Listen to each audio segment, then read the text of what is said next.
Welcome to my presentation on public health during the 18th and 19th centuries. Urban development and public health during the 18th century.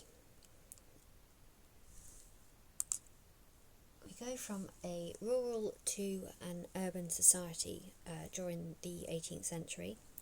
To start with, it was predominantly rural. People lived in villages. They were quiet and simplistic. Not a lot of people, not a lot of houses, very little social interaction.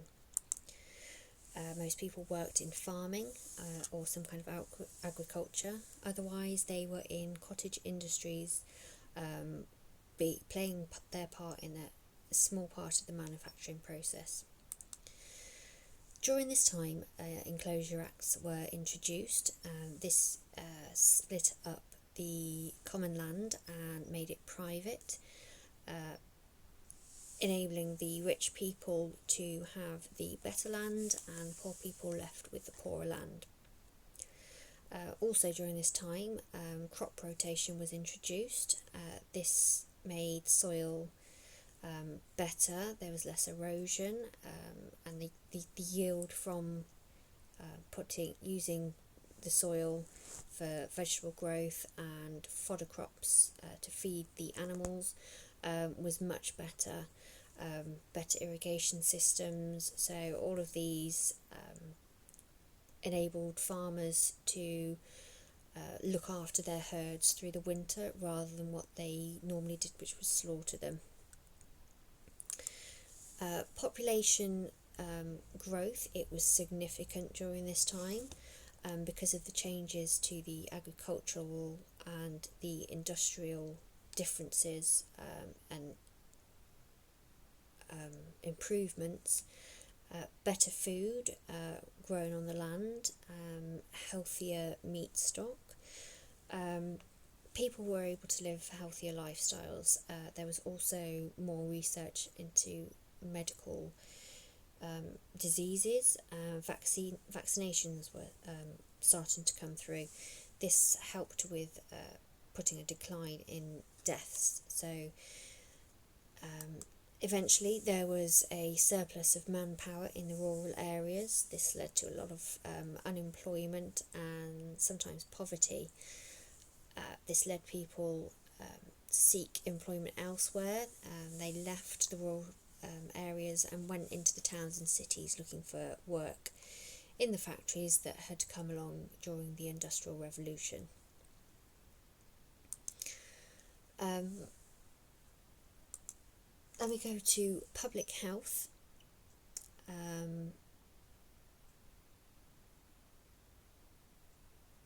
Medical advances meant the plagues that had hit in the previous centuries and famine were a thing of the past. The rapid population growth meant that unfortunately there was overcrowding. There was not enough housing, and what there was very poor and dirty.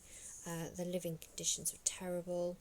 There was river, street and air pollution, and the spread of diseases such as cholera, smallpox and typhus were rife. Although we did start to see a couple of hospitals at the start of the century, 1719, the Westminster Hospital, and later on that century, in 1771, the Leicester Royal Infirmary was built. Sanitation was starting to look better, but there was still not a lot of understanding in the link between good hygiene and spread of poor hygiene and spread of disease. Medical training was also quite basic. It was all theoretical until 1815, when the first exams were introduced. Hospitals that were around, they were staffed by trained professionals, surgeons and physicians, but the nursing staff were untrained, had no qualifications and inexperienced. Public health problems in the 19th century. By the end of the 18th century, a quarter of all British people lived in towns and cities, and that's going over a century from most people being in a rural village type setting to the urban setting. By 1880, towns and cities vastly were overpopulated. The housing, in an attempt to try and keep up with the increasing population, it seemed it was just thrown up and people were thrown in. They were very overcrowded, they were dirty, unhealthy, unsanitary.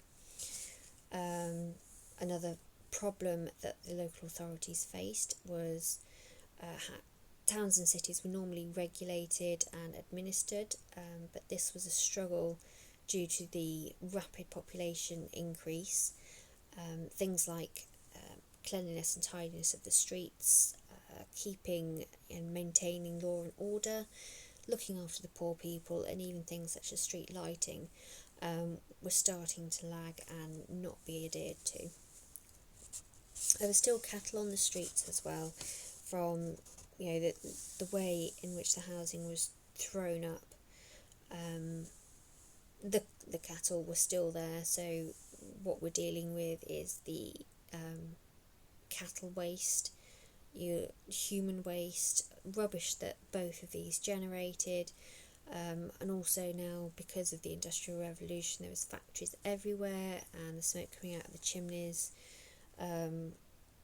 So there was a lot of hazards, and the local authorities and the mayor couldn't keep up with this.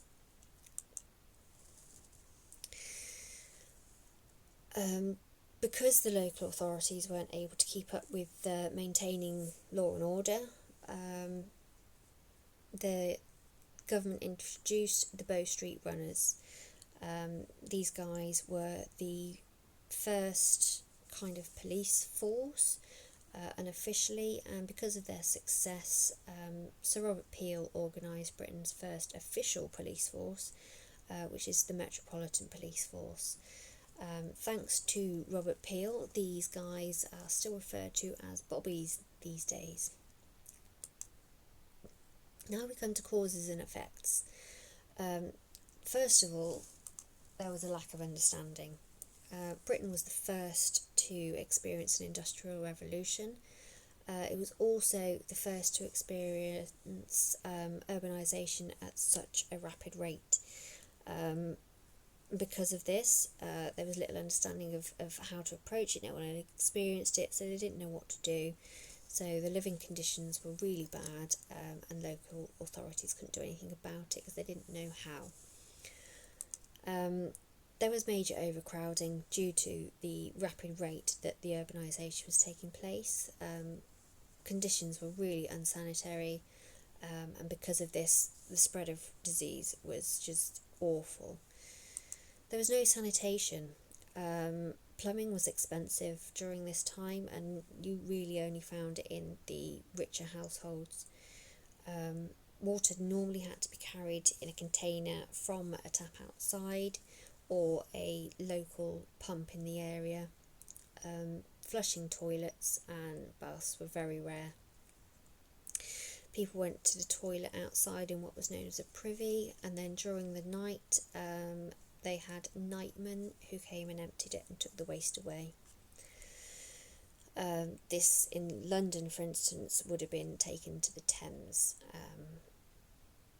In 1842, Edwin Chadwick wrote a report following an investigation after an outbreak of typhoid. He found that these diseases were very much linked to poor hygiene and inadequate living conditions. This report was referred to for later acts being brought in by government. Following a further outbreak of disease in 1854, John Snow, after research into a cholera outbreak, found that by noting down where a death had occurred during this outbreak, he managed to locate it down to one pump on Broad Street. He removed the handle and the death rate started to fall.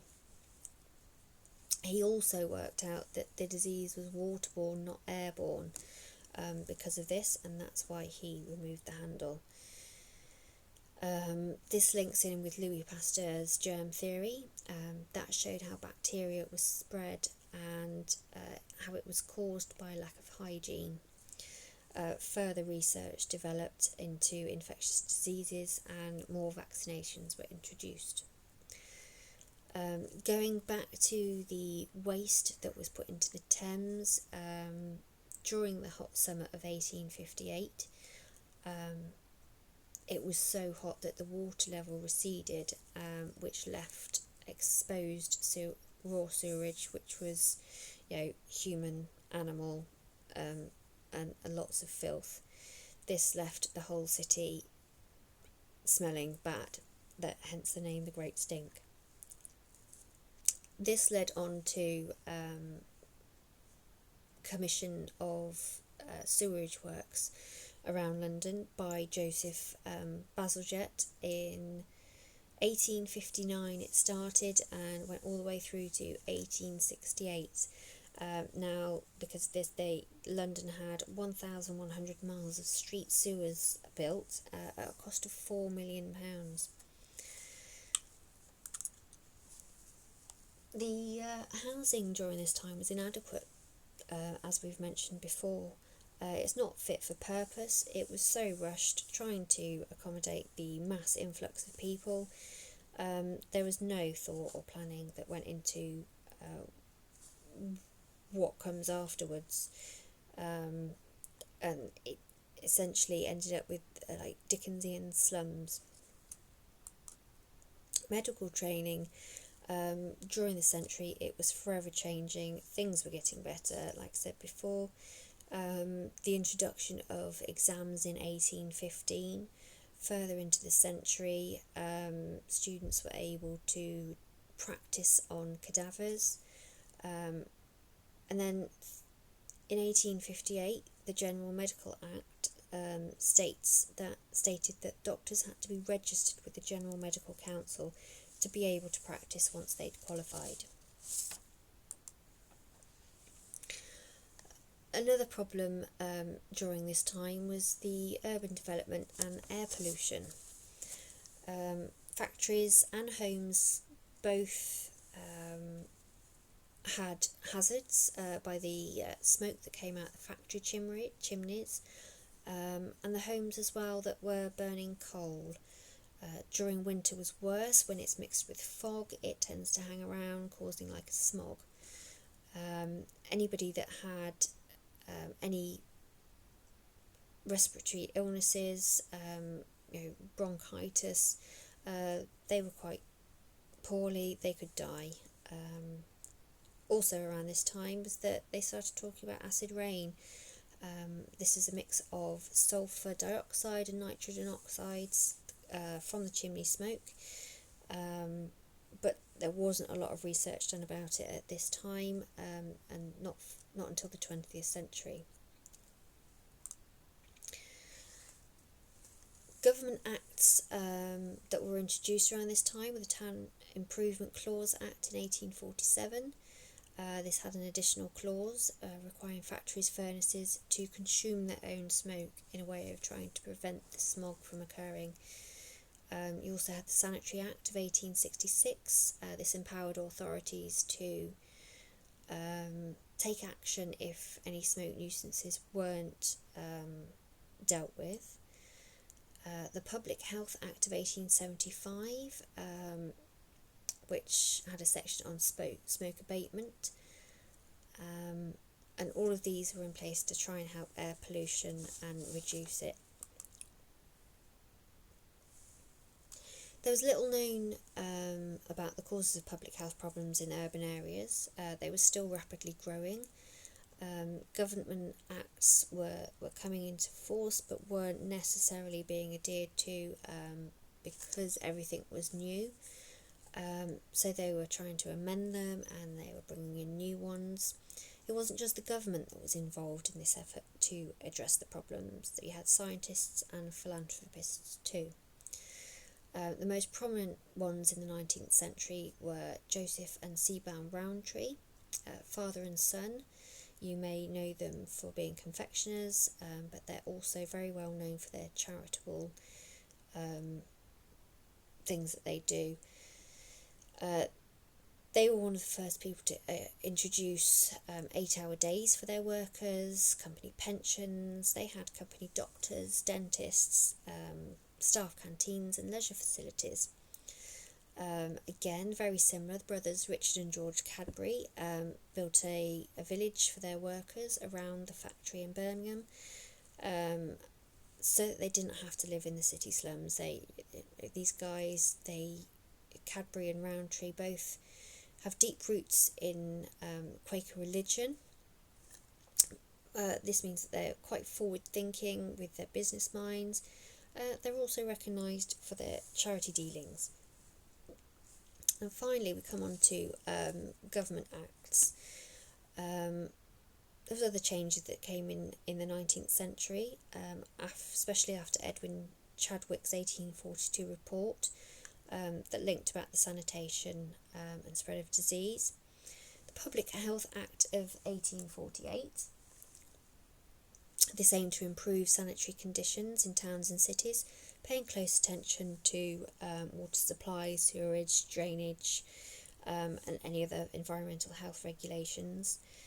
The Sanitary Act of 1866, this made local authorities responsible for removing any health hazards. The provision of sewers, street cleaning, and every town now had to appoint a sanitary inspector. The Infectious Diseases Notification Act of 1889 stated that households and doctors had the responsibility of reporting any infectious diseases to the local sanitary authority, especially cholera, smallpox, typhus and typhoid. Then you have the Artisans' Dwelling Act. Local authorities were given the power to buy and demolish slum housing and replace them with more modern, healthy homes. But unfortunately there was a lot of opposition for this because the owners of the slum housing, the landlords, were Tory voters, so they didn't want to rock the boat. This act never came compulsory. The Public Health Act of 1875, this set out the local authorities' duties regarding having adequate water supply, and that buildings had appropriate drainage and sewers. Any contaminated food that was being sold in shops, some shopkeepers tended to thin down things like flour with chalk, and even dye food to make it look fresher, like meats. This gave the local authority power to confiscate and destroy the food.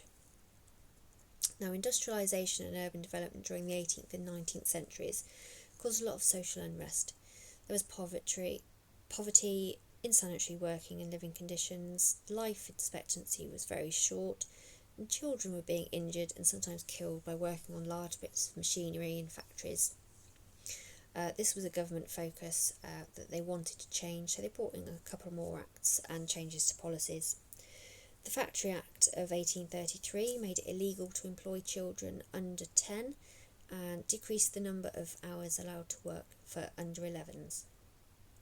Also, the Gilbert Act of 1782. This attempt to increase the range of poor relief and also tried to get the higher classes to help in administering that poor relief. The Poor Law of 1834. This was brought in to put most people off claiming it. They made it so that only the desperately needy would claim it, and they only awarded it to the deserving poor, which was people like widows, young families in desperate need, not people that were just unemployed of their own fault. Now, although times have changed and our towns and cities are much better than they were in the 18th and 19th centuries, there is still a current housing crisis today, and many people are living in unnecessary poverty. As my final slide shows, 2.1 million of children living in poverty, and that's in working households. That's equal to the amount of pensioners that we have living in poverty in the UK today. Thank you for your time.